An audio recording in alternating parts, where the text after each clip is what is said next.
Alright, 42 Ford, 1.5 ton military model used in World War II by the U.S. Air Force. Motor's been rebuilt, carburetor's been rebuilt, ignition is new, water pump's rebuilt. This is a cold start.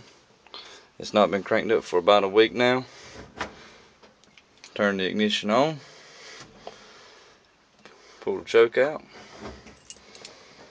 This is a little bit of an aftermarket ignition.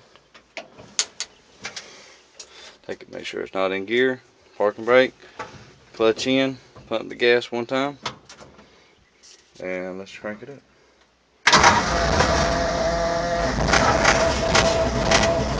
Push the choke in a little bit. It's a little bit cold natured, but